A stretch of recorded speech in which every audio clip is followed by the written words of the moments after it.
Radio Imo et Capital présentent le grand rendez-vous de l'immobilier. En partenariat avec Orpi et Bien Ici. Une émission présentée par Guillaume Chazoulière et Sylvain Lévy-Valency.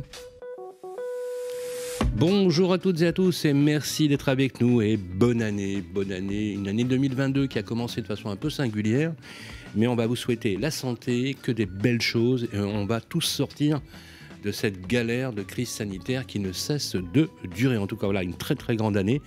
Et comme c'est l'usage ici à Radio Imo et avec nos partenaires de Capital, on va présenter cette année 2022 sur le thème des taux d'intérêt des crédits immobiliers avec notre confrère de toujours. Et bonne année, Guillaume. Bonne année Sylvain, bonne année à toutes les équipes de Radio Imo. Comment ça va? Parfait. Bien, ça s'est bien passé, tout va bien. Bon, il est très en forme, le Guillaume. Voilà, on vous souhaite une très très belle année. Guillaume, on a prévu un numéro. On va parler crédit aujourd'hui avec notre grand témoin du jour. Ouais, on accueille le nouveau président du courtier de crédit immobilier, CAFPI. Avec nous, Olivier Landrevie, bonjour. Bonjour Guillaume, bonjour Sylvain. Nous ferons le point sur le marché du crédit, les conditions auxquelles prêtent aujourd'hui les banques. Et nous essaierons de voir un petit peu comment peuvent évoluer les taux cette année. Voilà, on va évoluer. Alors bien évidemment, faire évoluer les taux, il faut dire qu'aujourd'hui c'est un peu la dent creuse, on en parle beaucoup. Certains prédisent la hausse, d'autres disent non, ça va être beaucoup plus stable. On va y voir plus clair avec vous, Olivier Landrevie. Merci d'être avec nous. Également, à nos côtés, nos amis du grand rendez-vous de l'immobilier, ce sont les experts qui répondent à votre rubrique favorite. Ça vous concerne en 3 parties. On a fait ça depuis début septembre. Comme chaque mois, l'édito de Bien Ici qu'on retrouvera tout à l'heure. C'est votre édito préféré. Et le point juridique de l'Agence nationale de l'information, l'ANIL, avec Roselyne Conan. Voilà, le grand rendez-vous de l'immobilier, c'est maintenant, c'est tout de suite après ça.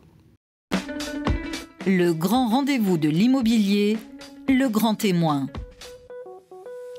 Eh bien, rebonjour à toutes et à tous. Et voilà, c'est parti pour notre grand rendez-vous de l'immobilier année 2022. Nouvelle année, nouvelle résolution. Vous avez peut-être décidé, les amis, de devenir propriétaire plutôt. Et on va vous proposer de faire le point sur les conditions d'octroi de crédit en ce début d'année. Et pour en parler, nous avons le président de CAFPI qui est avec nous, Olivier Landrevie. Bonjour. La première question va vous être posée, comme d'habitude, par notre ami Guillaume. Et rebonjour, monsieur Landrevie. Bonjour Sylvain. Alors décidément, cela devient une habitude maintenant depuis 2 ans. Les taux deviennent de plus en plus bas. Encore en début janvier, il y a des courtiers, des banques qui ont annoncé que justement certains établissements voyaient leur barème revu à la baisse. Alors vous, que constatez-vous en ce début d'année sur le front du crédit ? Alors je confirme, c'est une année qui commence bien pour les emprunteurs, puisque nous avons un certain nombre de partenaires bancaires effectivement qui ont annoncé des baisses de taux qui peuvent aller jusqu'à 20 centimes pour les plus fortes. Alors c'est assez habituel, et d'ailleurs vous le soulignez vous-même dans votre question, en début d'année de voir ces phénomènes-là. On a des réseaux commerciaux bancaires qui sont sous tension. Ils ont reçu de nouveaux objectifs pour l'année 2022 qui sont en général assez ambitieux. Ils tablent pour la plupart d'entre eux sur encore une très belle année en termes de production de crédit. Et donc tout le monde dans ces réseaux a envie de se mettre très vite sur une trajectoire compatible avec les objectifs. Et donc ça implique de faire souvent un effort sur les taux. Donc c'est un bon moment pour aller négocier son crédit. Alors c'est vrai qu'en début d'année, en général, on a toujours cette idée des projets, puisqu'on arrive à flécher dans l'année les projets, notamment on prépare au printemps les visites, parce que souvent on a une croissance des ventes au printemps parce qu'on peut mieux visiter. Alors justement, on va entrer dans le vif du sujet, si vous voulez bien, Olivier. En moyenne, à quel taux on peut emprunter, par exemple, sur 20 ans ? On est maintenant assez fermement en dessous de 1%. Donc, sur 20 ans ? En moyenne. Oui. Ah oui. Sur 20 ans en moyenne, on est au mois de décembre. Sur 20 ans en moyenne, chez CAFPI, on était à 0,70. C'est extraordinaire. Pour nos clients. Incroyable. Pour les meilleurs clients, on descend même jusqu'à 0,60 en ce moment. Alors vous avez deviné justement le complément de la question. Quels sont les taux qu'on peut espérer décrocher pour les meilleurs profils? Mais vraiment, on va prendre 2 choses, si vous voulez bien. On va prendre la période de 20 ans, qui est la période la plus usuelle. C'est la période la plus... Oui, ça reste le plus courant aujourd'hui. Voilà. Et quand on est à 15 ans, c'est même plus bas? Oui, c'est marginalement plus bas. Bon, après, vous savez, quand on arrive à 0,60, quand même, les marges de manœuvre à la baisse, elles deviennent assez faibles. 0,60 hors assurance? Bien sûr, hors assurance, vous avez entièrement raison de le préciser, parce qu'à ces niveaux-là, l'enjeu de négociation de l'assurance devient souvent plus important que celui du taux du crédit lui-même. Est-ce que ça peut arriver que la prime d'assurance quasiment coûte aussi cher que les intérêts? Je caricature un peu, mais on n'est pas loin, non? Alors, j'ai pas connaissance de cas, mais ça doit arriver très marginalement avec des personnes qui ont peut-être des problèmes de santé, qui sont assez âgées et pour qui l'assurance. Est-ce qu'on peut aller au-delà de 20 ans, man? Est-ce qu'on peut aller jusqu'à plus de 25 ans? Alors, aller au-delà de 25 ans, c'est devenu très difficile, hein, à cause d'une réglementation dont on reparlera peut-être, le Haut Conseil à la stabilité financière. On en parlera tout à l'heure. Donc, 25 ans, voilà. On peut aller jusqu'à 27 ans dans des cas bien spécifiques qui sont des acquisitions en VFA ou des projets de construction. Voilà. Mais 25-27, ça devient la limite. Guillaume. Et combien on emprunte justement sur 25 ans? C'est ça qui est intéressant, les taux là tout de suite? À quel taux? Sur 25 ans, nous, au mois de décembre, on était à 0,91 en moyenne pour nos clients. Encore en dessous de avec les baisses qu'on voit là en janvier. 0,91 sur 25 ans, mais pour les très bons clients. Non, c'est la moyenne. La moyenne chez CAFI, et chez CAFI, on a 70% de primo-accession. Donc en réalité, on parle de primo-accédant là. Extraordinaire. On le voit, c'est des conditions remarquables. On le voit aussi, les gens ne s'y trompent pas parce que les transactions records en 2021, je vois on va encore faire une très belle année en 2022. Donc du coup, est-ce qu'il n'y a pas un risque d'aller de record en record comme ça, d'engorgement dans les traitements de dossiers, tout simplement, des banques qui n'ont peut-être jamais vu un tel afflux? Oui. Alors ça, c'est un très bon point. C'est un sujet que nous, courtiers, nous surveillons en permanence et dont nous parlons régulièrement avec nos partenaires bancaires pour essayer de les alerter quand il y a des difficultés ici ou là, pour essayer de les aider modestement à progresser sur ces sujets-là.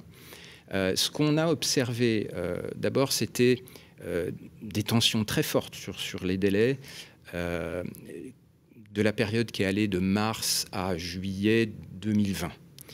Donc en lien avec, évidemment, la gestion de la crise sanitaire, qui a été un moment quand même compliqué pour les banques. Il a fallu organiser le télétravail, il a fallu mettre beaucoup de gens sur le pont pour gérer les prêts garantis par l'État qui devaient être octroyés aux PME et qui ont vraiment aidé l'économie à ce moment-là. Donc ça a été très engorgé. Depuis, c'est rentré dans l'ordre. Ce qu'on continue à voir, c'est ponctuellement, pendant les 2 mois d'été, juillet-août, on a presque systématiquement dans tous les réseaux des délais qui s'allongent parce qu'on a du mal à avoir du staff. Depuis la rentrée, on a vu une normalisation. On tourne, nous, chez CAFPI, autour de 15 jours. D'accord. 15 jours calendaires entre le moment où on envoie un dossier et une réponse. Un dossier complet, hein, on est bien d'accord. Un dossier monté par un professionnel avec un plan de financement réaliste, avec tous les justificatifs. On a un retour sous quinzaine. 15 jours après, en moyenne, on a un retour. Donc on a des très bons taux et un bon traitement. Maintenant, génial. C'est un chiffre moyen. Il y a évidemment une variabilité selon la banque à laquelle on s'adresse. Alors, je ne vais pas nommer les partenaires ici, ce ne serait pas élégant, mais nos partenaires les plus efficaces dans ce domaine tournent entre 10 et 12 jours pour émettre une offre. Hein. Oui, bien sûr. Vraiment émettre une offre, un document contractuel. L'impact de la crise sanitaire. Les moins efficaces vont mettre le double, hein, ils vont mettre souvent jusqu'à 25 jours. Avec la crise sanitaire, ça a impacté bien évidemment. Alors, j'étais il y a quelques jours sur BFM Business et on a parlé du volume de crédit. Les Français ont beaucoup emprunté. Il y a un sondage qui a montré que l'emprunt immobilier, c'est vraiment le premier de la liste. 252 milliards d'euros. En 2021. Il faut savoir qu'en 2019, c'était 257 milliards. Donc finalement, il n'y a pas eu un gros impact par rapport à ça. Et 80% des crédits, c'est des nouveaux crédits, c'est pas de la renégociation. Donc on voit bien qu'il y a une forte appétence. Alors justement, je voudrais pas qu'on parle un peu de l'inflation. Vous savez, on en parle beaucoup en ce moment, avec la hausse annoncée des taux directeurs de la BCE. Est-ce qu'à votre avis, ça peut, très clairement, alors on n'a pas une boule de cristal, mais est-ce que ça ne va pas engendrer une remontée des taux en cours d'année? Parce que bon, retour de l'inflation, qui dit retour de l'inflation, forcément, hausse des taux, quoi. C'est mécanique, non? Il y a beaucoup de choses dans votre question. Oui, on est plutôt regain d'inflation. Votre pronostic. Regain d'inflation, oui, c'est là, tout le monde le voit, on le voit, vous et moi, quand on va faire nos courses, c'est évident. Et l'impact pour l'instant, c'est causé par les prix de l'énergie qui flambent, et les matières premières, et les disruptions de chaînes logistiques qui sont liées à la crise sanitaire. Hein. On ne trouve plus de semi-conducteurs pour fabriquer des voitures, on ne trouve plus de bois pour construire des charpentes. Bon, voilà. La question qui agite les cercles d'économistes aujourd'hui, c'est de savoir est-ce que c'est juste finalement un phénomène passager de sortie de crise sanitaire, et ça va se dissiper dans les mois qui viennent, ou est-ce que ce phénomène, par lui-même, est suffisamment puissant pour réveiller les démons de l'inflation tels qu'on les a connus dans les années 70 et 80, avec ensuite des cercles vicieux où on va relever les salaires pour gérer le pouvoir d'achat, et puis comme on relève les salaires, ça va entraîner de nouveau des hausses de prix, etc. etc. Bon, moi, personnellement, je suis plutôt dans le premier camp. Je pense que c'est passager, mais je peux me tromper, je le dis avec beaucoup d'humilité. Pas de boule de cristal, pour reprendre votre expression. Bon, maintenant, la question qui nous intéresse vraiment, en tout cas nous, courtiers en crédit immobilier, c'est est-ce que ça peut avoir un impact sur les taux de crédit immobilier? Alors, d'abord, vous avez parlé du relèvement du taux directeur de la BCE. Il n'y a pas eu de telle annonce pour l'instant. J'espère que je n'ai pas raté un épisode. Non. Il n'y a pas eu d'annonce de relèvement du taux directeur. Ce qu'on entend dans les prises de parole des dirigeants on de la parle BCE, de hausse annoncée, mais effectivement, vous avez raison, le taux directeur. Ce sont des signaux de réduction de la voilure du programme de rachat d'actifs de la Banque Centrale Européenne. C'est ce programme par lequel elle rachète des volumes considérables d'obligations sur le marché, d'obligations d'État, d'obligations d'entreprise, etc. Et c'est ça qui a contribué effectivement à faire baisser les taux longs depuis maintenant une dizaine d'années. Mais c'est très différent du taux directeur. Le taux directeur, pour l'instant, il est encore à moins 0,50. Et on n'entend personne aujourd'hui à la BCE parler de le remonter, en tout cas tant que la crise sanitaire oui, mais bien sûr, réglée. Ça serait un peu risqué, même. Ce serait très risqué. On va dire que tout est politique, on est d'accord. Il n'y aura pas une prise de risque politique à ce niveau-là, compte tenu de la situation aujourd'hui. Je pense qu'il y aura beaucoup de mais quand même dans un contexte. Vous voyez comment l'année 2022, parce qu'on va parler très simplement. Alors j'y viens. Moi, ce qui me rassure, ce qui me donne la conviction qu'on restera avec des taux de crédit immobilier très bas en 2022, c'est la situation suivante. C'est que l'épargne des ménages n'a jamais été aussi élevée que depuis le début de la crise sanitaire. On a eu un phénomène d'épargne contrainte, parce qu'on ne pouvait plus consommer, mais qui s'est transformé ensuite en épargne de précaution. Parce qu'on voit que la crise sanitaire dure, on se dit que peut-être on peut perdre son emploi, que sais-je. Donc il y a des volumes de liquidités déposés dans les banques qui n'ont jamais été aussi hauts. C'est vrai aussi de la trésorerie des entreprises, qui n'a jamais été aussi élevée dans son ensemble qu'aujourd'hui. Donc les banques sont noyées sous cette liquidité. Elles sont, en termes techniques, je suis un ancien banquier, on parle de surliquidité. Cette surliquidité, si les banques ne font rien, elles terminent redéposées à la BCE tous les soirs. Et là, s'applique le taux directeur de moins 0,50. Un taux négatif, ça veut dire quoi? Ça veut dire une taxe. Bah oui. Donc, vos dépôts, qui sont, j'imagine, comme tous les Français, assez élevés en ce moment... Surtout ceux de Guillaume sont très élevés. Votre banque les redépose à la BCE et se fait piquer moins 0,50. Alors, à l'échelle d'une année, pas tous les soirs. Oui. Donc, ils prêtent. Voilà. Donc, les directions financières de banque se tournent vers leurs réseaux commerciaux et leur disent, s'il vous plaît, faites du crédit. Faites du crédit, c'est toujours autant que la BCE n'aura pas. Mais bien sûr, ou placez, ou c'est bien ce que vendez veut la les BCE, produits, bien sûr. Et c'est bien ce que veut la BCE. Donc vous ne voyez pas de remontée de taux à court terme Tant que ce virus n'est pas complètement derrière nous et que les conséquences économiques en chaîne de la crise ne sont pas complètement effacées, je n'imagine pas que Christine Lagarde prenne le risque de repasser ce taux directeur à un niveau positif. Oui, je pense que les experts disent à peu près. Et donc les taux pourraient rester... Après ça n'empêchera pas peut-être qu'il y ait des petits ajustements à la hausse. Mais pour les particuliers, on peut partir sur un début d'année 2022. Je pense que ça restera une excellente année à l'échelle de l'histoire, j'en suis convaincu. Remarquez, je vais vous dire, c'est notre 4e saison avec Capital, et depuis 4 ans, on parle de la même chose. Et oui, c'est pour ça que je disais, ça devient une habitude. D'année en année, on essaye de dire, est-ce que ça va augmenter, est-ce que ça va augmenter. On dit que ça va augmenter, finalement, ça n'augmente pas. On a toujours raison. Comme quoi, finalement, bien malin celui qui verra. Mais vous savez, comme dit Warren Buffett, même les horloges en panne sont à l'heure 2 fois par jour. Donc, allez savoir, peut-être que cette année sera là. Bravo, voilà. Excellent. Alors, justement, restez avec nous, Olivier Landrevi. En tout cas, merci, parce que Ça a le mérite d'être clair. Dans la deuxième partie de notre entretien, on va revenir en détail sur les critères à respecter, parce que ça, on va en parler avec. On va parler notamment de HCSF, qui a renforcé sa position au 1er janvier, bien évidemment. On va en parler. Il faut quand même qu'on en dise un mot et qu'on dise surtout à ceux qui nous écoutent ce que c'est que le HCSF. C'est pas une institution comme ça abstraite, c'est très concret. Hein.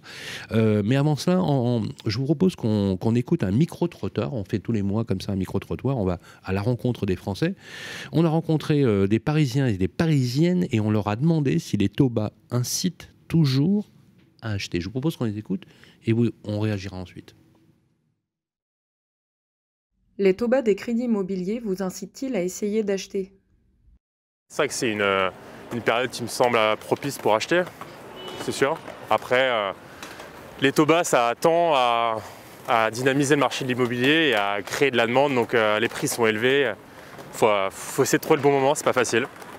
Quand on veut acheter, qu'est-ce qu'on regarde en premier? Les taux les plus bas. Et puis vous mettez en concurrence toutes les banques. Puis voilà, c'est ce qui se passe. Donc quand vous avez un taux qui approche le plus de 0,51, c'est merveilleux. Non, pas du tout. Parce que l'immobilier, c'est une bulle en fait. Et sur Paris, ça devient excessivement cher. Il n'y a rien d'intéressant en Ile-de-France, il n'y a rien d'intéressant. Si on achète en dehors de l'Ile-de-France ou à l'étranger pour les Français, au Portugal. Vu que les impôts sont beaucoup bas et que pendant 10 ans au Portugal, tu ne payes pas d'impôts. D'ailleurs, si tu y vas, en Espagne aussi. Mais en France, non, il n'y a plus vraiment d'intérêt à acheter pour moi. Non, pas pour le moment. J'attends un peu de voir comment ça se passait. C'est vrai que j'ai le projet d'achat de maison, mais en voyant déjà la conjoncture, tout ce qui se passe, je veux attendre un peu, peut-être d'ici l'année prochaine. Oui, c'est intéressant si on peut avoir un apport, parce qu'on peut acheter. Je ne parle que pour Paris, parce que le reste de la France, je ne connais pas les prix.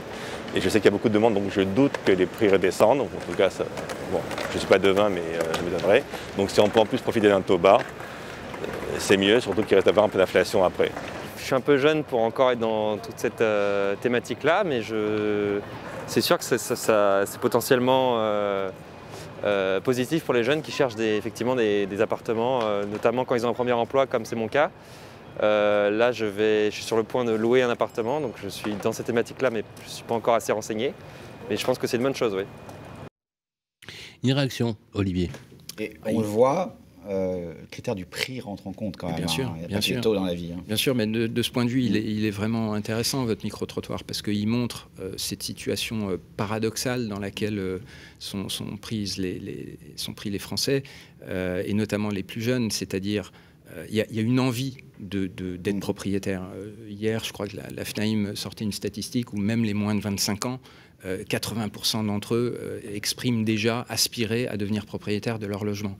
Donc il y a cette aspiration, il y a la tentation que créent les taux bas qui effectivement sont une aubaine, mais il y a en même temps cette situation compliquée pour les plus jeunes qui est que les prix de l'immobilier ont beaucoup monté. En France, on peut peut-être regretter que finalement cette hausse des prix elle est largement nourrie par un déficit de logement, un déficit structurel de logement qui existe depuis au moins 20 ans, qui avait été chiffré à 1 million de logements il y a 20 ans et qui s'est sans doute aggravé depuis.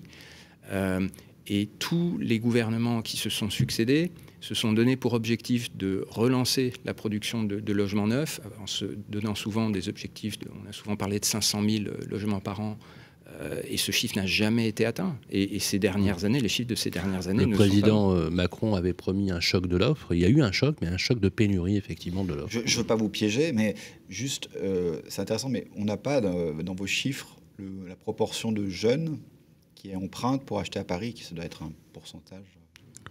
Non, je ne suis pas venu avec ces chiffres. Nos primo-accédants... Alors, il y a un chiffre qui peut vous éclairer quand même. Nos primo-accédants chez CAFPI, leur âge moyen, c'est 35 ans. Ouais. Donc, vous voyez, il faut du temps. Même quand on est entré dans la vie active, il faut beaucoup de temps pour constituer la réserve d'épargne qui va...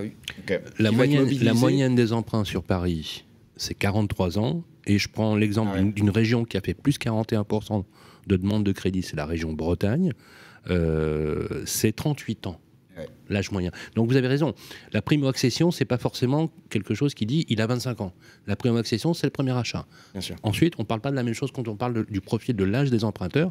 Vous restez avec nous, Olivier, si vous voulez bien, puisqu'on va enchaîner sur notre prochaine séquence avec nos experts. Et ensuite, on se retrouve dans la deuxième partie. À tout de suite. Le grand rendez-vous de l'immobilier revient dans un instant. Vous et moi, on se connaît bien. On se voit tous les jours.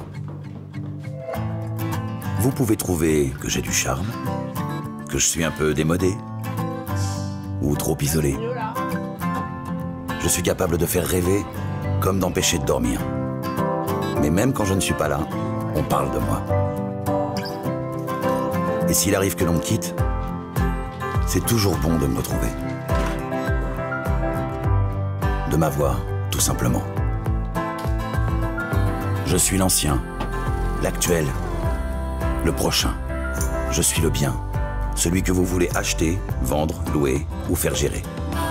Orpi, des femmes et des hommes pour votre bien. Harold se sent bien ici. Il y a une bonne boulangerie. C'est bien ici. Il est à 5 minutes de l'école, 20 minutes de son travail. C'est bien ici. Et il adore nager. C'est bien ici. C'est sur bienici.com qu'Harold a eu son coup de cœur. Eh, c'est bien ici. Pour une recherche immobilière innovante, par vie de quartier et temps de trajet. Bienici.com, la meilleure façon de trouver son futur logement. Le grand rendez-vous de l'immobilier, ça vous concerne. Toujours avec vous les amis pour ce numéro de janvier 2022. Encore une fois, belle année à vous tous.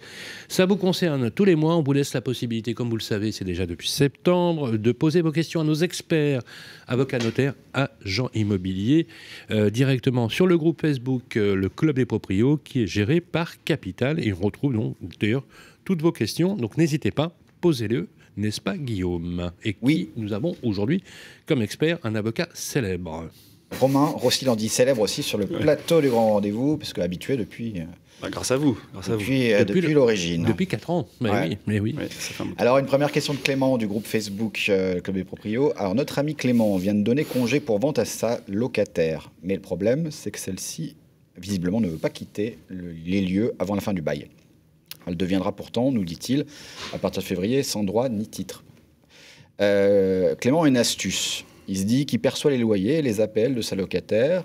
Il se demande donc s'il peut alerter la CAF afin de couper les aides à sa locataire et ainsi lui inciter à sortir des lieux. Je vois pas bien l'intérêt de cette astuce, parce que la seule astuce, c'est qu'il va plus toucher rien du tout. En fait, il va plus percevoir, puisque c'est lui qui touchait directement les allocations. Ouais, je me disais aussi. Ça change. Elle continue de payer son loyer. C'est juste que... Oui, mais du coup, c'est lui que ça va pénaliser. C'est pas ça qui va la faire partir plus tôt. Je vois pas en quoi ça la ferait partir plus tôt. C'est lui qui va se pénaliser. Il va se tirer une balle dans le pied, puisqu'il va pas recevoir évidemment les allocations.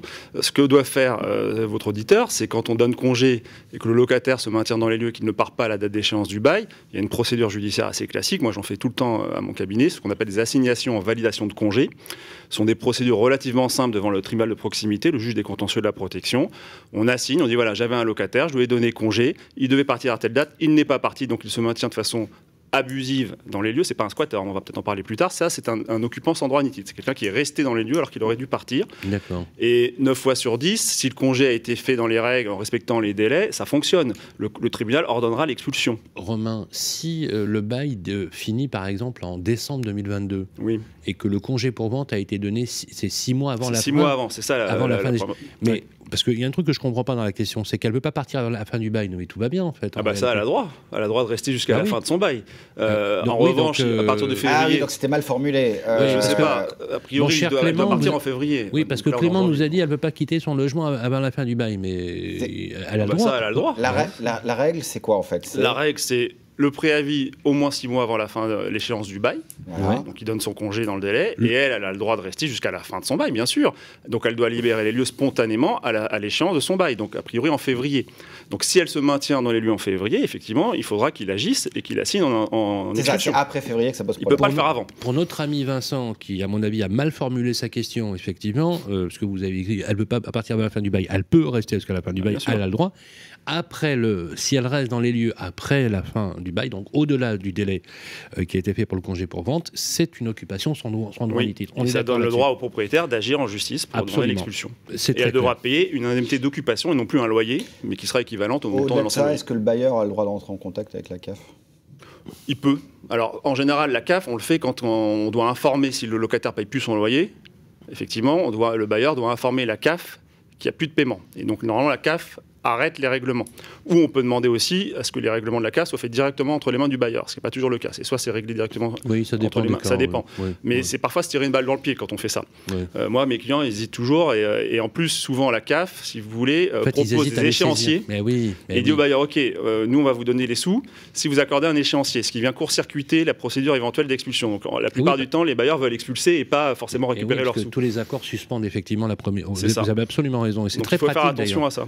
Donc, l'intérêt de prendre un bon avocat. Je précise. Merci. Question d'Arthur. Arthur de Provence. Il est en Provence, c'est bien. Il a quitté Paris, il est en Provence, c'est très bien. Arthur s'est rendu compte qu'entre deux locations, son appartement d'Avignon a été squatté. Alors ça, c'est vraiment mon pauvre vieux. C'est pas évident. Notre propriétaire s'est empressé de porter plainte auprès de la gendarmerie pour violation de domicile. C'est vrai qu'entre les rallongements des trêves, etc., est-ce qu'il peut espérer une expulsion rapide ou pas? Première chose, les squatteurs ne sont plus protégés par la trêve hivernale. Ça, c'est quand même un progrès, c'est depuis la loi Elan. Maintenant, un squatteur, c'est quelqu'un qui rentre chez vous par effraction, manœuvre, contrainte ou voie de fait. Donc, effectivement, ça a l'air d'être le cas. Donc, il a bien fait de porter plainte pour violation de domicile.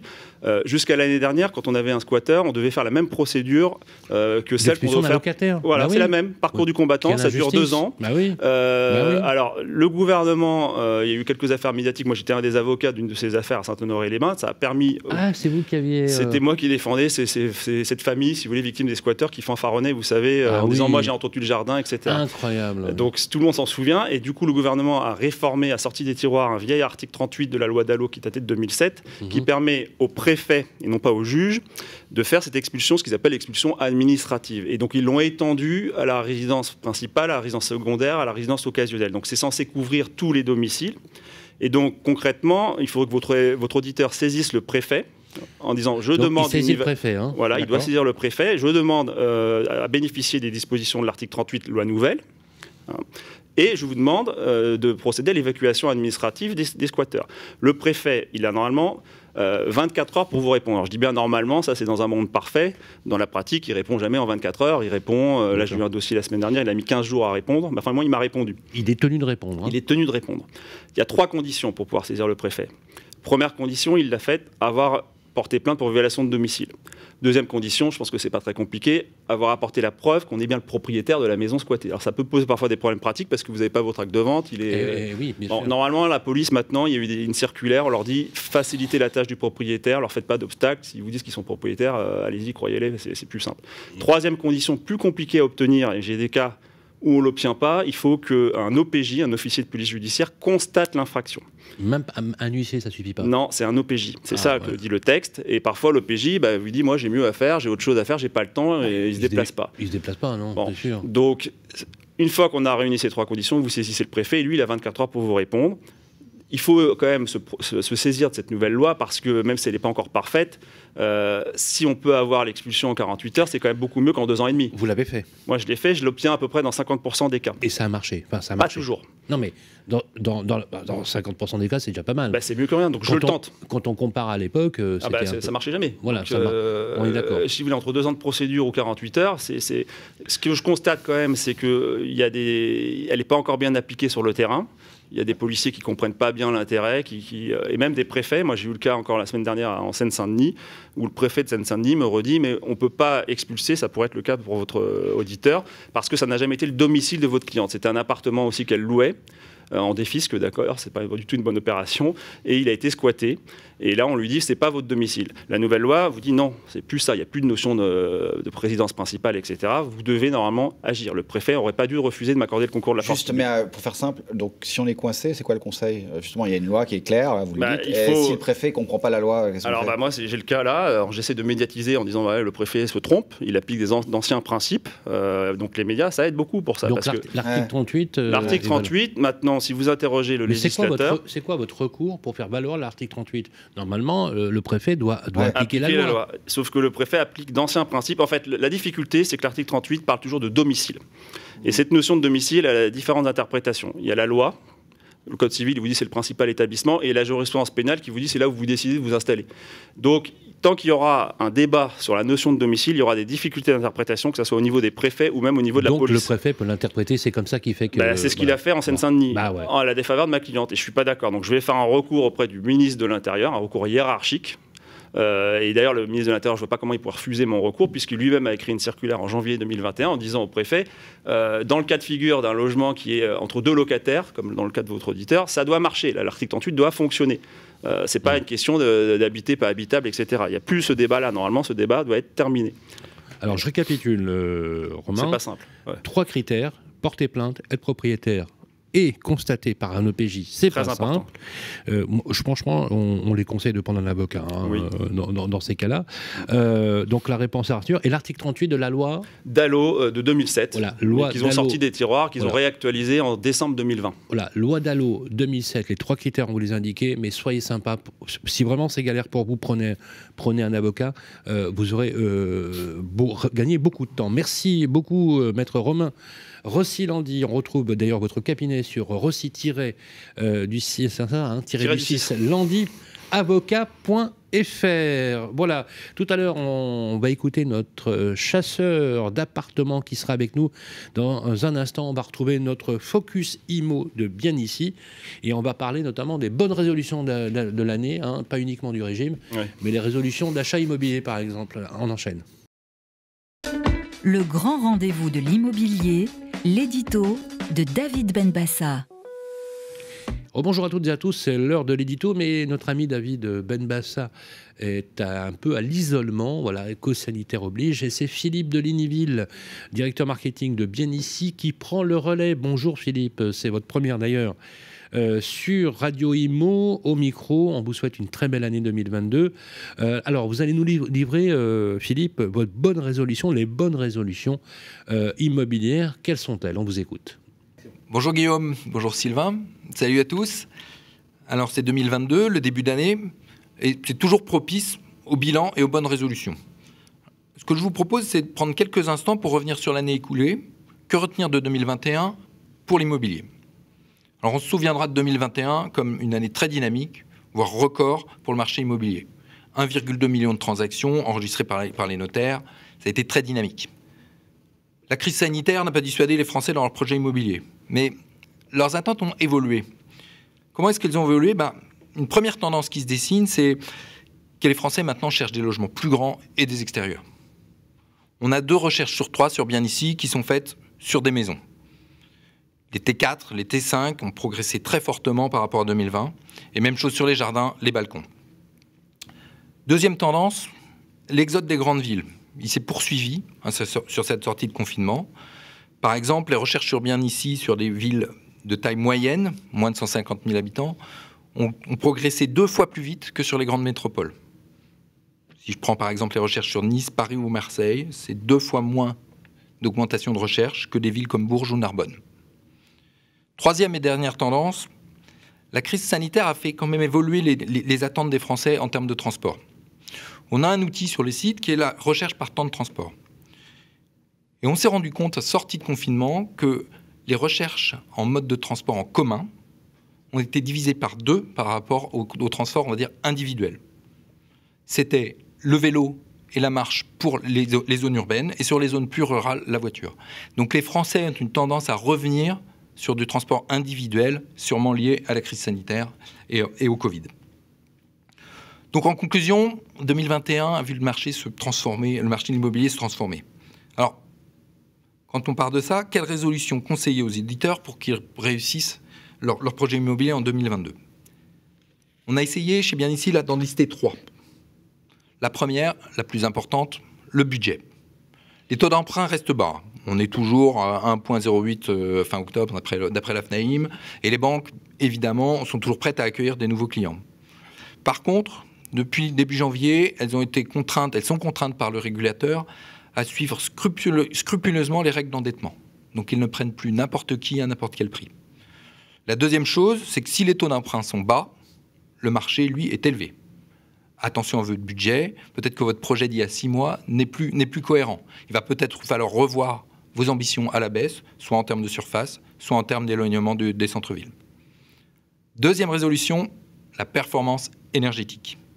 L'écologie, c'est le sujet, ça a été le sujet de 2021 avec la loi climat, ça va le rester en 2022. Dès le mois d'août, sachez bien qu'il n'est plus possible d'augmenter les loyers des logements en F ou en G. Voilà. Sous 3 ans, même chose, les logements classés G ne pourront même plus être loués. Donc attention, si vous avez un projet de location acheté pour louer, dans ce cas-là, il faudra vraiment surveiller ces critères-là pour éviter d'être piégé.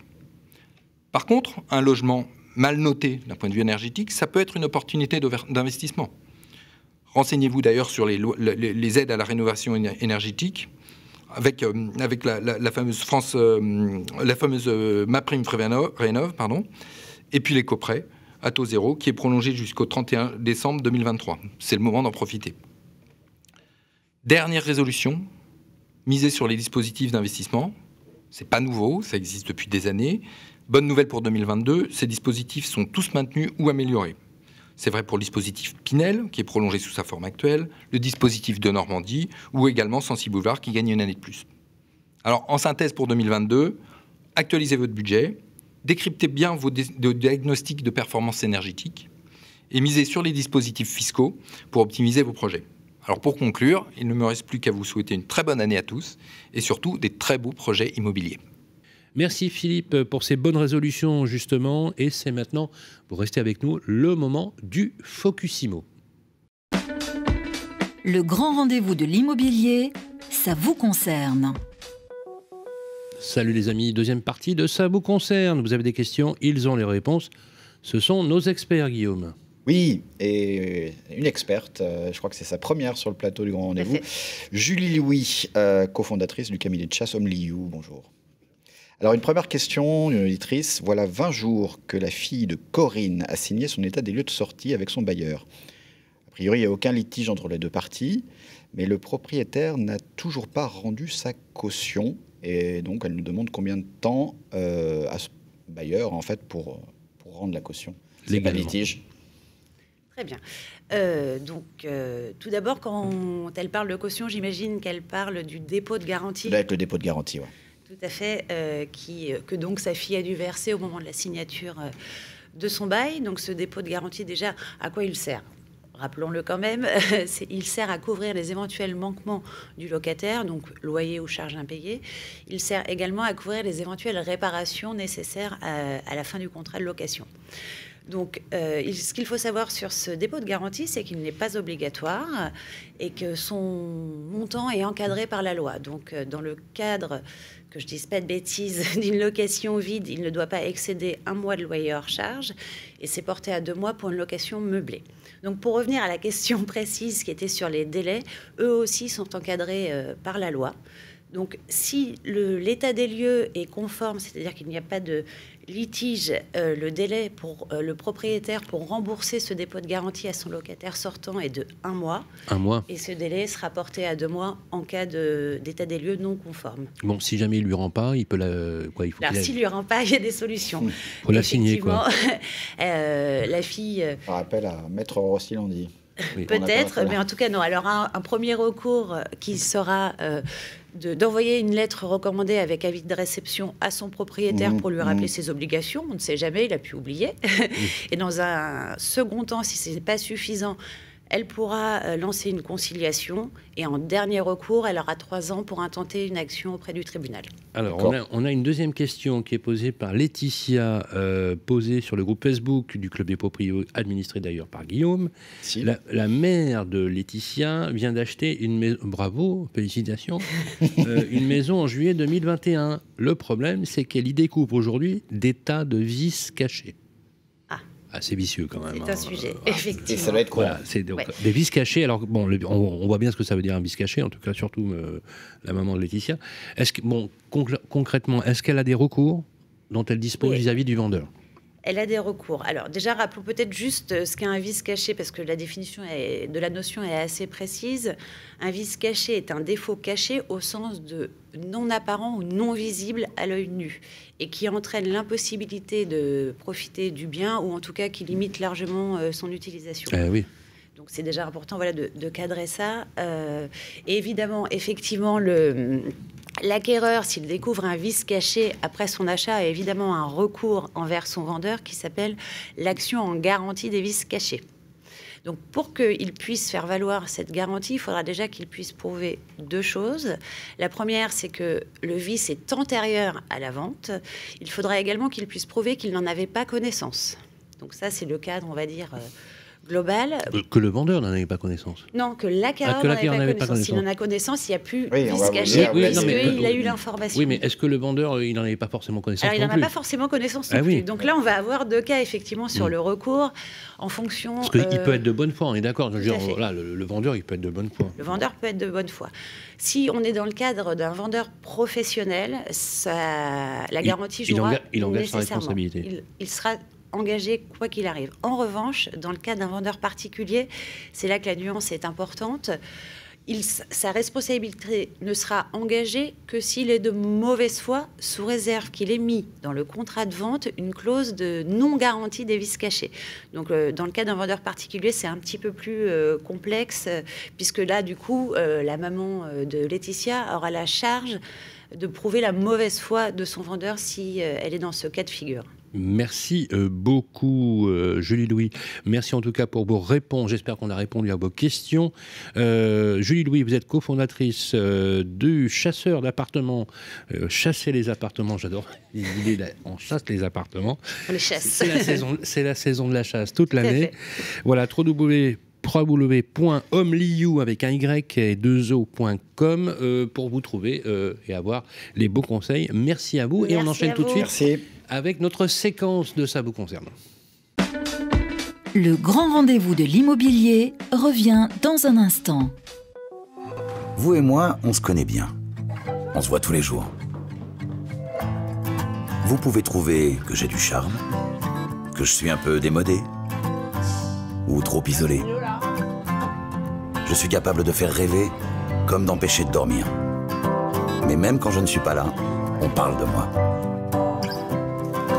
Et s'il arrive que l'on me quitte, c'est toujours bon de me retrouver. De m'avoir, tout simplement.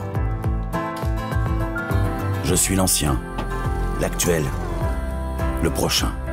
Je suis le bien, celui que vous voulez acheter, vendre, louer ou faire gérer. Orpi, des femmes et des hommes pour votre bien. Harold se sent bien ici.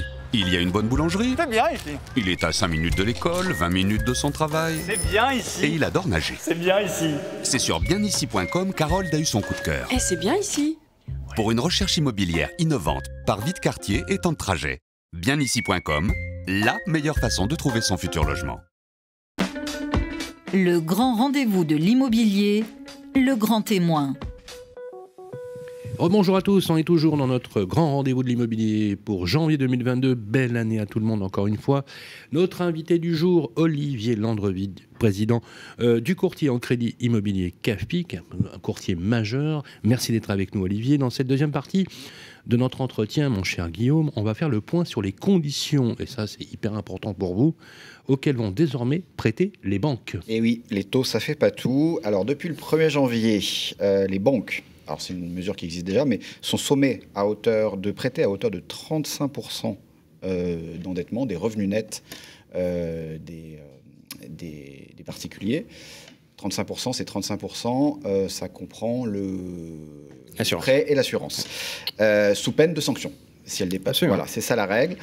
Toutefois, il y a une mesure qui leur permet de dépasser ces limites pour 20% des dossiers. Alors, je voudrais qu'on revienne sur le cadre général et nous expliquer pour quels clients on peut bénéficier de largesse, c'est-à-dire aller au-delà de ces 35%.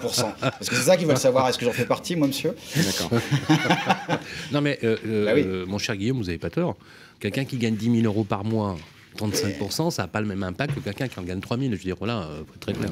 Voilà, alors les règles, alors, et puis les passe-droits. Peut-être, oui, alors Peut-être avant de venir aux règles, un premier commentaire. On a le droit de faire un peu d'ironie sur votre antenne. Oui, tout est permis. C'est même fortement conseillé. C'est vrai qu'en matière de réglementation bancaire, on était un peu court. On a un corpus, on a un corpus de règles internationales qui s'appelle BAL 3, qui est d'une complexité infinie, qui est en train de se recomplexifier pour devenir BAL 4. On a une surcouche de réglementation européenne qui est apparue ces 10 dernières années et qui est tellement pénalisante que on a réussi l'exploit de sortir toutes les banques européennes du top 20 mondial bancaire. On a des mécanismes français, cette fois, de protection des emprunteurs, et là, pour le coup, qui sont excellents et très efficaces. Je pense à la loi Scrivener, je pense aux commissions de surendettement, et donc des systèmes qui fonctionnent très bien, et puis toutes les banques ont aussi une double tutelle de la Banque Centrale Européenne et de l'autorité de contrôle prudentiel, la CPR, qui les occupe beaucoup. Donc il nous fallait en plus un haut conseil à la stabilité financière. Et comme la nature a horreur du vide, il a produit de la norme, comme c'est une grande passion française, la production de normes. Et donc en particulier celle que vous évoquez, et donc l'impossibilité de prêter au-delà de 35% de vos revenus, et ça, comme vous l'avez dit, quel que soit votre niveau de revenu, que vous soyez au SMIC ou que vous soyez Lionel Messi, ce sera 35% et pas plus. Alors, il y a un espace de liberté pour 20 dossiers sur 100. Mais dans notre beau pays, aux 330 000 articles de loi et aux 120 000 décrets en vigueur, si mes chiffres sont corrects. Vive la France, c'est extraordinaire. Il semblait difficile de leur laisser un tel espace de liberté. Donc, en réalité, au sein des 20 dossiers dérogatoires, il y a des règles assez complexes que moi-même j'ai mis beaucoup de temps à comprendre. Des règles dans la largesse, finalement. Voilà, qui font que sur ces 20 dossiers, il faut qu'il y en ait au moins 6 qui soient de la primo-accession. D'accord. Et il ne peut pas y en avoir plus de 4 qui seraient de l'investissement locatif ou de la résidence secondaire. Voilà. Donc, c'est ça l'espace de liberté grosso des banques. modo, Donc, 60%, c'est un espace qui est quand même très contraint. Donc sur les 20%, 60% vous devez faire de la primo-accession, voilà, premier achat, et 40% c'est des investisseurs max immobiliers. Voilà. Donc c'est pas. L'un est un max et l'autre est un min. Donc on va faire des primo-accédants et des investisseurs, et là-dedans on va aller prendre quel profil de primo-accédant, quel profil. Grosso modo, ce qu'on arrive à savoir dans les faits, est-ce que je peux en faire partie moi. Je vais vous dire, dans les faits, dans les faits, la traduction concrète de cette réglementation, on l'a vu sur le terrain de façon très nette. Dès l'an dernier, puis ça fait un an que c'est en vigueur, même si la possibilité de sanction arrive seulement maintenant, mais c'est que les banques ont resserré leurs critères d'octroi, et en particulier, elles mettent maintenant presque systématiquement une exigence d'apport personnel de 10% du bien que vous voulez acquérir. Vous avez devancé une question, mais très bien. Pour donc, tous les dossiers. Elles peuvent, si vous êtes chirurgien, architecte, vous avez de très beaux revenus, et que vous arrivez avec seulement 5% d'apport, du coup, elles utiliseront leur capacité de dérogation pour vous mettre dans les 20 dossiers. Bah oui, bien sûr. Voilà. Mais si vous êtes un petit primo-accédant, pardon, je ne devrais pas m'exprimer comme ça, quelqu'un qui débute dans la vie, un jeune actif, qui gagne 2 SMIC, et que vous n'avez pas les 10% d'apport. 10% d'un appartement en région parisienne, je vous laisse imaginer la somme que ça représente. Bah, c'est clair. Ce sont de longues années d'épargne pour un jeune ménage. Mais je ne vous suis pas. Juste on peut...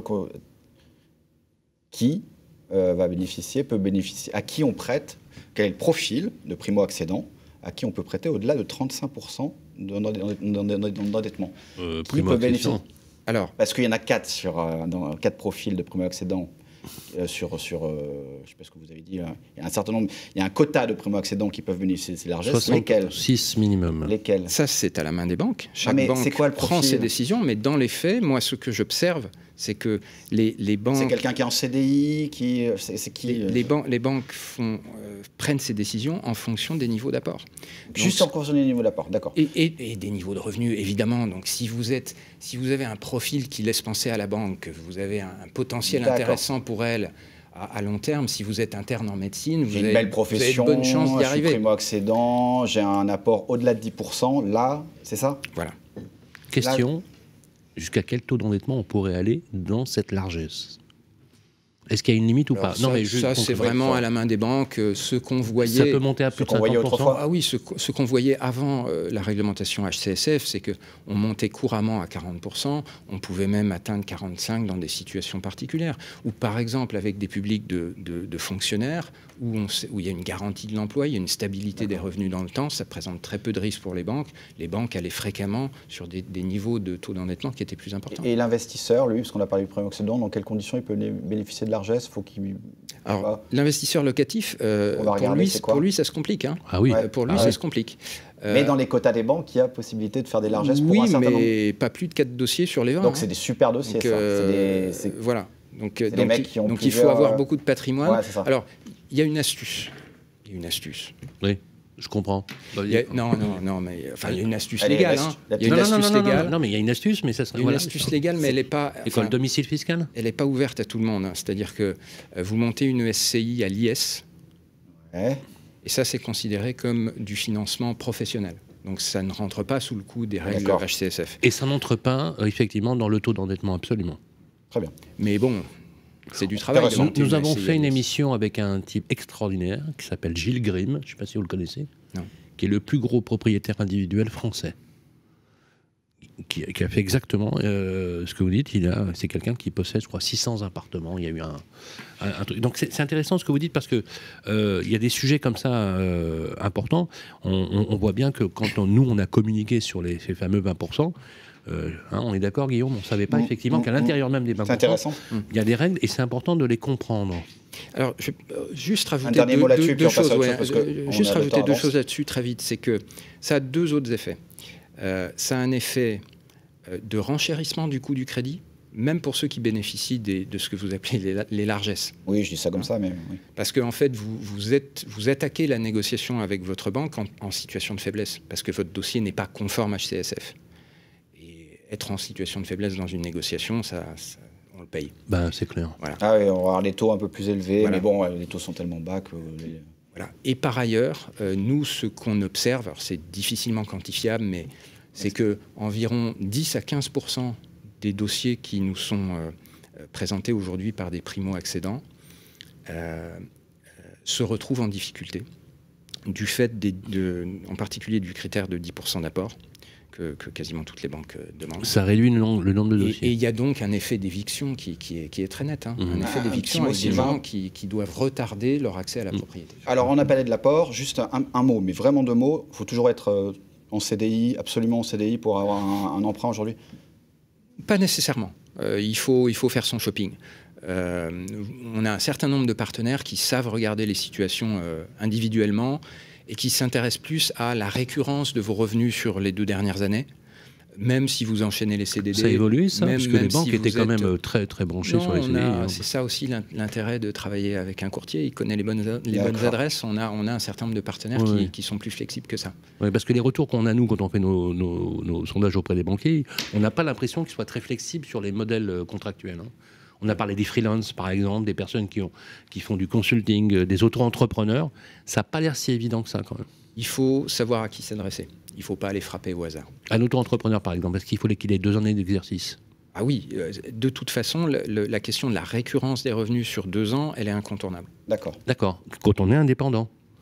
Pour tout le monde, oui, mais quand on est salarié, avec un contrat à durée indéterminée, et qu'on a passé la période d'essai. Difficile quand même les 2 premières années. Hein.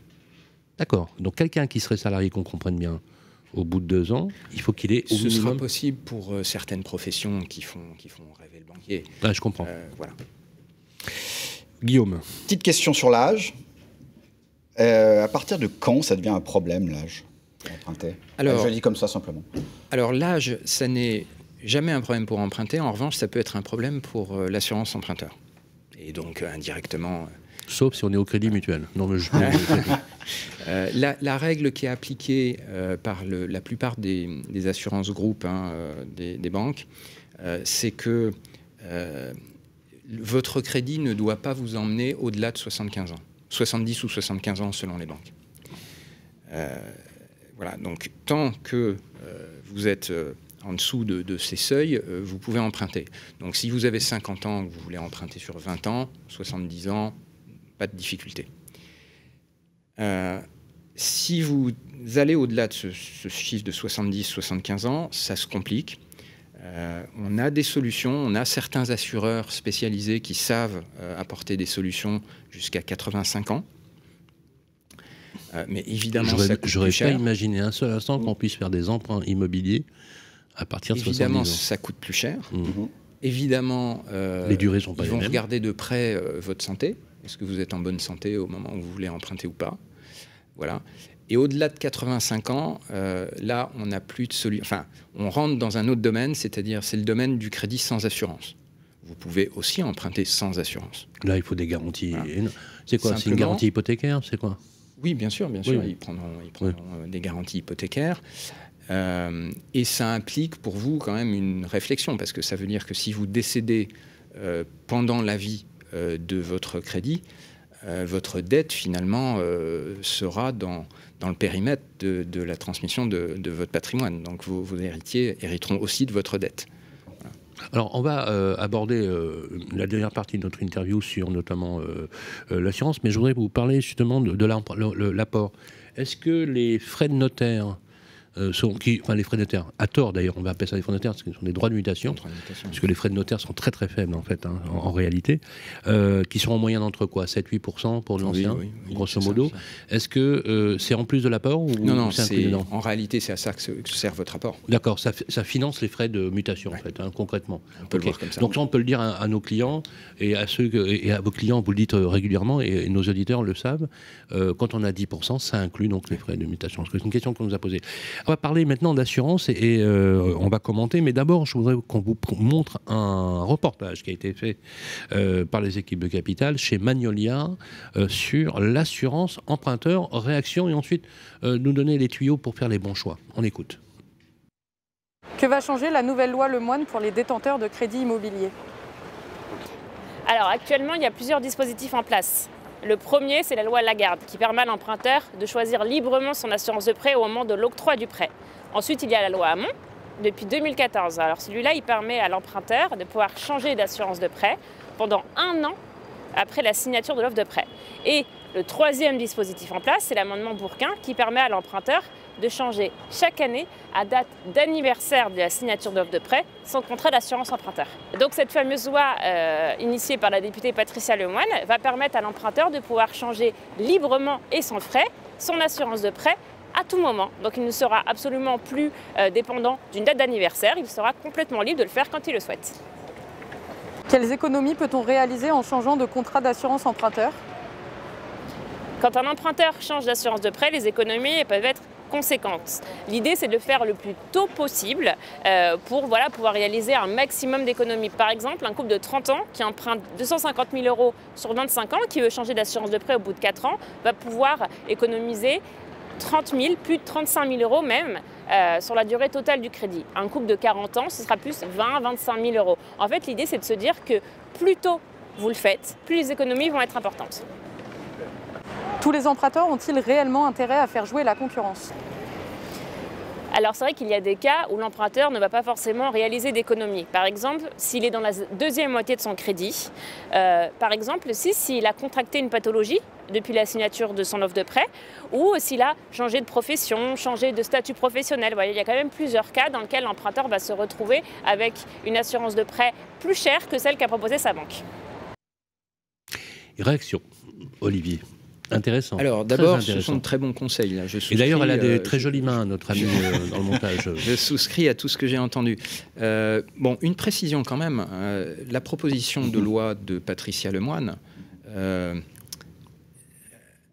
est passée à l'Assemblée. à l'unanimité Elle d'ailleurs. n'a pas voté encore, oui. Mais... On attend la confirmation du Sénat. Si elle est passée à l'Assemblée... J'entends que certains groupes de sénateurs se poseraient des questions. J'espère qu'on n'aura pas une mauvaise surprise. D'accord. Mais on le saura très vite. Mais oui, ce sera un progrès. Il faut savoir que c'est un marché qui est encore dominé à 88% par les banques. Donc c'est un marché, c'est une situation un petit peu paradoxale, c'est-à-dire qu'il y a eu 3 lois qui visent à la libéralisation de ce marché, mais pour l'instant, elles n'ont pas eu autant d'effets que ce que les professionnels du secteur peut-être encore un manque d'information auprès du grand public. Peut-être que cette loi sera la bonne, moi je l'espère. Il faut l'espérer. Alors justement, en complément de ces questions, les auditeurs nous posent 2 questions. La première question, c'est j'ai 40 ans, j'ai acheté une maison, je vais y rester plus de 10 ans minimum, c'est ce qu'on vous souhaite d'ailleurs. Est-ce que j'ai intérêt plutôt d'avoir des primes amortissables, dégressives, ou des primes fixes? D'accord. Alors, votre question est très bien formulée parce qu'effectivement, le facteur déterminant, c'est l'horizon de temps que vous vous donnez pour détenir ce bien. En fait, selon la durée, c'est intéressant ou pas, quoi. Voilà. Ça s'analyse comme ça.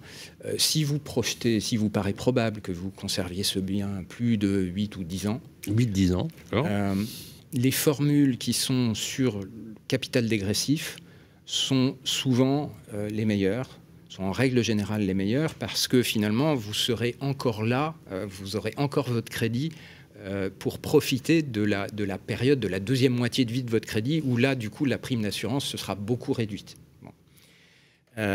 Inversement, c'est logique, si vous imaginez que vous revendrez votre bien dans 3 ou 4 ans parce que votre famille s'agrandira ou je ne sais quoi, eh bien, vous êtes dans la situation inverse, vous êtes vraisemblablement plus intéressé à prendre une assurance qui est sur le capital initial, parce qu'elle sera moins chère pendant les premières années de vie. Et si vous revendez votre bien, finalement, c'est la seule période que vous aurez connue sur ce crédit. Donc, pour résumer, si on est dans une détention, on va dire, suffisamment longue, au-delà de 7-8 ans, ça s'examine effectivement, les primes amortissables, donc dégressives, ça vaut la peine. Si on est sur une durée inférieure, les primes à taux fixe sont les mêmes. Est-ce que ça a une relation avec l'âge des emprunteurs ? Non. Parce qu'on voit qu'il y a des critères d'âge dont les montants des primes ne sont pas les mêmes. Non. L'âge peut jouer sur un autre facteur. C'est-à-dire que pour des emprunteurs plus âgés, la formule d'assurance groupe généralement proposée par la banque va être souvent assez compétitive par rapport à une assurance déléguée d'un assureur spécialisé qui va regarder votre âge, votre état de santé, etc. etc. Parce que finalement, il y a une mutualisation des âges et des risques. Bien sûr. Voilà. Inversement, pour un emprunteur jeune, en bonne santé, qui ne fume pas, les assurances spécialisées sont presque toujours beaucoup moins chères que les assurances groupes proposées par D'où l'intérêt, c'est effectivement d'être très bien accompagné, notamment par les courtiers. Merci beaucoup, Olivier Landrevie. Je rappelle que vous êtes le président de CAFPI. Vous pouvez retrouver les amis CAFPI sur cafpi.fr. Je suis d'ailleurs allé sur votre site qui est très bien fait, très fluide. Beaucoup d'informations avec un maillage territorial, puisqu'on trouve quasiment dans toutes les régions de France, dans toutes les villes de France, une agence CAFPI. Vous êtes toujours le numéro 1 aujourd'hui en crédit immobilier. Olivier Landrevie, merci beaucoup. On enchaîne tout de suite avec le reste de nos programmes du Grand Rendez-vous de l'Immobilier, janvier 2022. Le Grand Rendez-vous de l'Immobilier, le point juridique de l'ANIL, l'Agence nationale pour l'information sur le logement. Eh bien, c'est le moment de retrouver le point juridique de l'ANIL, l'Agence d'information nationale sur le logement, avec Roselyne Conan. Bonjour Roselyne, directrice générale de l'ANIL. Bonjour messieurs, très heureuse d'être parmi vous pour cette chronique de janvier. Alors ce mois-ci, on parle d'une nouvelle disposition qui facilite pour les huissiers l'accès aux boîtes à lettres des immeubles collectifs. Oui, en effet, donc c'est une disposition qui a été maintes fois retoquée et qui a été adoptée donc par la loi pour la confiance dans l'institution judiciaire, donc qui est une loi récente qui a été publiée au journal officiel donc la veille de Noël. Donc c'est une loi du 22 décembre. Il s'agit donc c'est un thème qu'il s'agit donc de l'accès de l'huissier de justice aux boîtes aux lettres des immeubles collectifs. Alors peut-être vous rappeler que cette disposition, donc, elle a été introduite pour une première tentative à l'article 123 donc, du projet de loi Élan, portant évolution, logement, de l'aménagement et du numérique, et censurée par le Conseil constitutionnel comme cavalier législatif. Et puis une deuxième tentative avait été faite par un amendement dans le projet de loi de programmation 2018-2022 de réforme de la justice, mais également retoqué par le Conseil constitutionnel pour le même motif. Donc, cette disposition est enfin introduite, ces dispositions importantes qui pouvaient paraître anodines, est enfin introduite dans un texte. Et je vais vous en détailler effectivement les contours. Ce qu'il faut savoir, c'est que de plus en plus d'immeubles sont protégés. Donc, leur accès est limité par un digicode, par un système de protection, un interphone. Et du coup, pour les huissiers de justice qui souhaiteraient donc remettre à leur destinataire et déposer dans leur boîte aux lettres un acte de procédure, donc ça devient compliqué. On peut obtenir un code d'accès ou un badge auprès du syndic, mais il faut le faire à chaque fois, pour chaque immeuble. Donc là, vous comprenez la complexité de l'exercice. C'est pourquoi cette disposition vise à étendre et introduit dans le Code de la construction et de l'habitation une disposition qui permet donc aux huissiers d'avoir accès aux boîtes aux lettres particulières selon les mêmes modalités que les facteurs, donc ce qui simplifie grandement les choses. Alors Roselyne, quel est l'enjeu d'accéder justement aux boîtes aux lettres pour les huissiers ? Il s'agit de vérifier que le destinataire de l'acte est bien domicilié à cette adresse, mais aussi de déposer un avis de passage dans sa boîte aux lettres. L'objectif est bien évidemment d'alerter au plus tôt le destinataire de l'acte qu'une procédure est en cours. C'est ça qui est important. Et puis, cette mesure, c'est vraiment un nouvel événement dans la boîte à outils de la prévention. Et globalement, moi, je pense au sujet des impayés de loyer, où le sujet de la prévention est extrêmement important. Donc évidemment, quand on est face à un impayé, on a des actes qui sont les commandements, l'assignation, la signification de la décision de justice, le commandement de quitter les lieux. Donc l'enjeu, c'est vraiment mobiliser surtout ces ménages qui sont fragilisés le plus en amont, afin qu'ils puissent se faire accompagner et trouver les solutions les plus adaptées à leur situation. Donc dans cette logique effectivement de prévention des difficultés, donc l'information, on le sait, elle est essentielle, puisque les personnes vont pouvoir, si elles n'ont pas accès à cette information, elles ne vont pas pouvoir comprendre ce qui se passe et éventuellement réagir.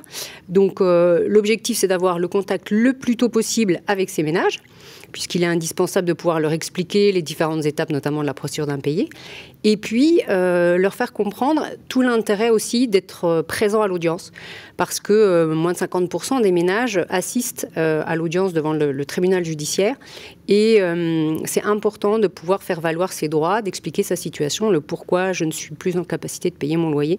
Et c'est en ça aussi où il faut vraiment rappeler la ligne SOS loyer impayé sur ce sujet. C'est un numéro gratuit, le 0805 16 00 75, qui est à la disposition tant des locataires que des bailleurs pour se renseigner justement sur toutes ces questions d'impayés qui aujourd'hui sont quand même très très d'actualité. Alors Roselyne, on peut aussi rappeler une chose, ce sont toutes les mesures, n'est-ce pas, prises par le gouvernement depuis la crise sanitaire. Comme vous le disiez, le gouvernement a mis en place donc plusieurs mesures dès le début de la crise. Je vais vous en citer plusieurs. On peut parler tout d'abord de l'observatoire sur les impayés de loyer, qui vise bien évidemment, qui a été mis en place par la ministre du Logement Emmanuelle Wargon, qui vise à permettre d'observer le phénomène d'impayé, savoir s'il évolue, s'il diminue. Le réseau des ADIL, des agences départementales d'information sur le logement, et l'ANIL, donc l'ensemble du réseau, s'est mobilisé en produisant un indicateur avancé qui mesure donc le niveau de consultation des ADIL. Donc ça ne mesure pas le niveau d'impayé, mais ça donne le tempo, est-ce qu'on est plus ou moins sollicité, et on a vraiment vu des pics sur certains moments de l'année, donc n'hésitez pas, vous pouvez le consulter sur le site de l'ANIL. À noter également la prolongation à 3 reprises de la trêve hivernale, donc bien sûr afin d'aider les personnes menacées d'expulsion à se maintenir dans les lieux le temps de trouver une solution. Et c'est vrai qu'on a une instruction interministérielle qui a également précisé au préfet que les expulsions effectivement locatives devaient être échelonnées et conditionnées à la proposition d'un relogement ou à un minima d'un hébergement. Donc pas d'expulsion sèche. Et aujourd'hui, on est au mois de janvier. Il nous reste encore un petit peu moins de 3 mois avant la fin de la trêve. Il est encore temps aux personnes en difficulté de se renseigner. Donc n'hésitez pas à solliciter les ADIL notamment sur ces sujets. Autre mesure mise en place que l'on peut signaler, c'est donc l'augmentation du fonds d'indemnisation des bailleurs pour permettre le maintien des locataires menacés d'expulsion dans leur logement. C'est-à-dire qu'un propriétaire qui a obtenu une décision d'expulsion et qui voit un refus de faire exécuter donc, ces décisions d'expulsion bénéficie d'une indemnisation. Donc là, ce fonds est abondé pour les locataires qui ne sont pas justement expulsés, ce qui permet aux propriétaires de ne pas perdre trop sur cette période. À noter également donc, la création, l'abondement d'un fonds, d'un fonds d'aide aux impayés de 30 millions d'euros qui va venir abonder les fonds de solidarité pour le logement, qui permet de prendre en charge les dettes de loyer, soit sous forme de prêt, soit sous forme de subvention, qui permet de solvabiliser les locataires le temps de retrouver une situation plus sereine. Et puis, évidemment, l'élaboration d'un plan de prévention des expulsions locatives 2021-2022 qui reprend plusieurs dispositions du rapport qui était rendu par Nicolas Desmoulins sur le sujet, auquel bien évidemment le réseau a pu contribuer, et qui prévoit notamment le renforcement donc, des CAPEX, qui sont ces commissions de prévention pour lutter contre l'expulsion. Et puis, on peut peut-être noter et signaler aussi la mise en place de nouveaux acteurs sur les territoires, qui s'appellent donc des équipes mobiles, qui vont à la rencontre justement de ces publics en difficulté, ces locataires, et qui vont les accompagner, comprendre leur situation, mobiliser les aides, les aider à cheminer justement vers une solution qui peut être un plan d'appurement, un relogement, prévoir peut-être même déposer un dossier de surendettement. Enfin voilà, il y a beaucoup de choses, il y a beaucoup d'aides à mobiliser, que ce soit des aides nationales, des aides locales.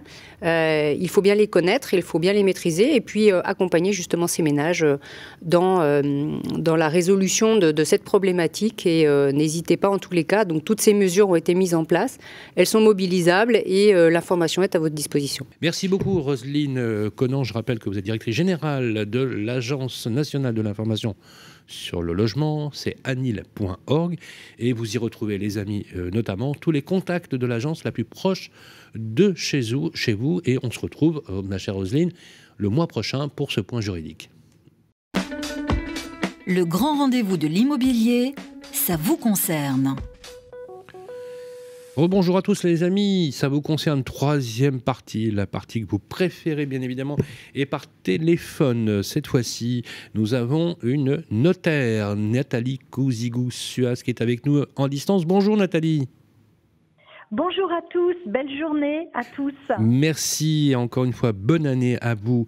Voilà, alors la première question, Nathalie, qui nous est posée sur le Club des Proprios, la page Facebook administrée par nos amis de Capital, c'est Stéphanie qui vient de se paxer. Félicitations, bravo, vous avez bien raison.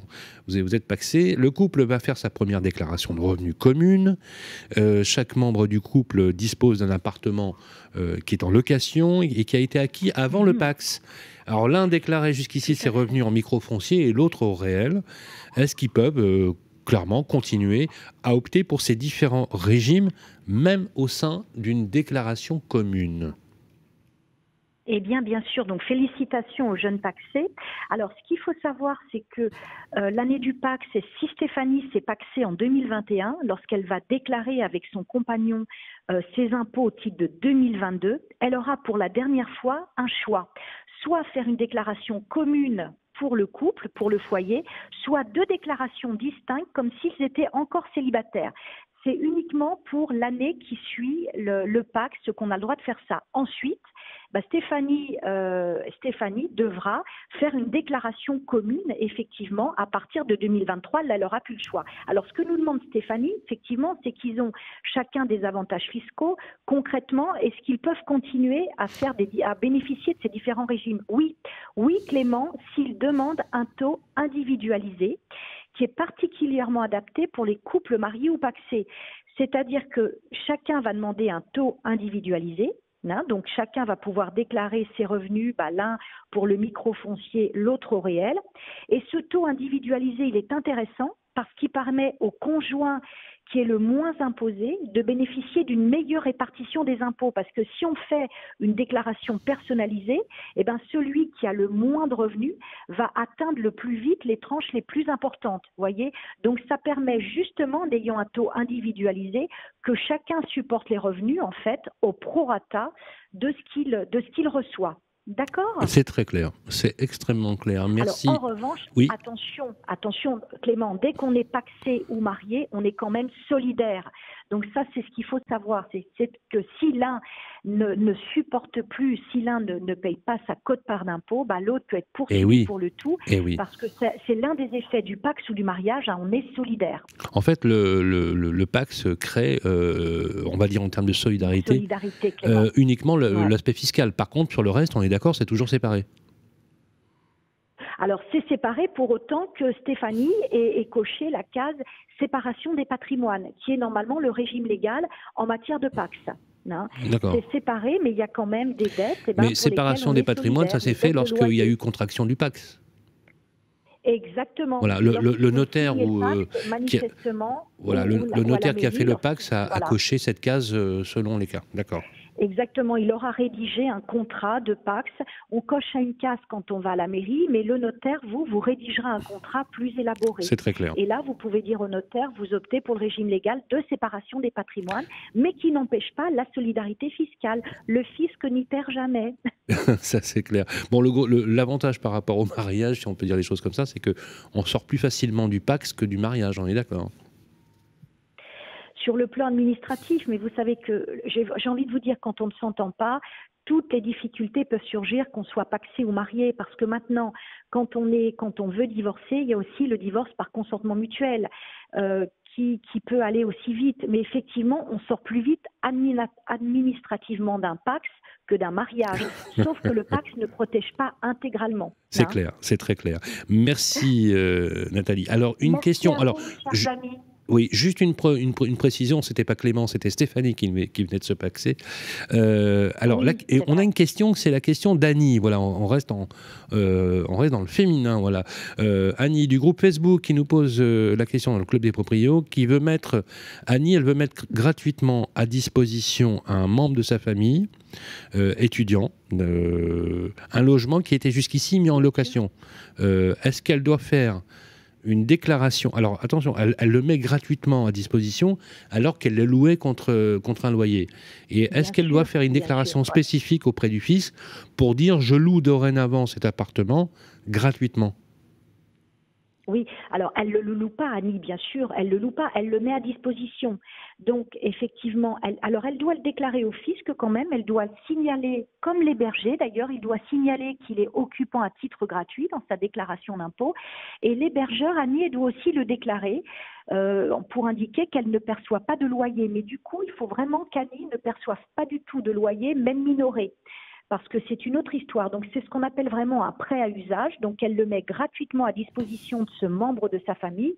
Donc, il n'y a pas de loyer, mais ce membre de sa famille devra en revanche payer la taxe d'habitation s'il y est éligible, sachant que cette taxe d'habitation va être supprimée pour les résidences principales à partir de 2023.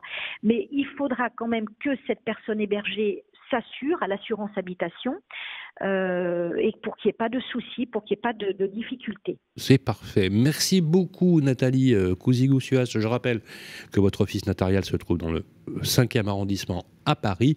Je vous souhaite une très très bonne année et on se retrouve bientôt pour un nouveau numéro de Ça vous concerne. N'oubliez pas l'adresse d'ailleurs pour poser vos questions à nos experts. C'est le groupe Facebook du Club des Proprios qui est géré par Capital. Posez vos questions, on les sélectionnera et on tâchera de vous y répondre. Merci et on enchaîne tout de suite avec la suite de notre programme. Le grand rendez-vous de l'immobilier. Guillaume Chazoulière, Sylvain Lévy-Valency. Eh bien voilà, c'est terminé pour notre numéro de janvier 2022. Voilà, encore une fois, on vous réitère nos meilleurs vœux pour cette année. Merci aux équipes de Capital et aux équipes de Radio Imo et du groupe Web Radio Audition pour avoir fabriqué dignement ce programme. Guillaume, le mois prochain, on va se retrouver pour parler de rénovation énergétique. Tout à fait, on fait une spéciale rénovation énergétique, toutes les nouvelles aides auxquelles vous avez droit. Un gros sujet, Sylvain. Absolument, gros sujet. On va parler aussi de choisir les bons intervenants, voilà, avec tous les conseils qui sont autour. Et croyez-moi que c'est pas tout à fait simple et c'est toujours très attendu. On se retrouve le mois prochain pour ce nouveau numéro du Grand Rendez-vous de l'immobilier. Salut à tous.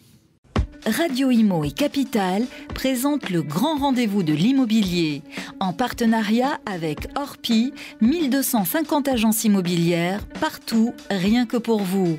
Et bienici.com, le site immobilier nouvelle génération, à retrouver sur radioimo.fr et capital.fr.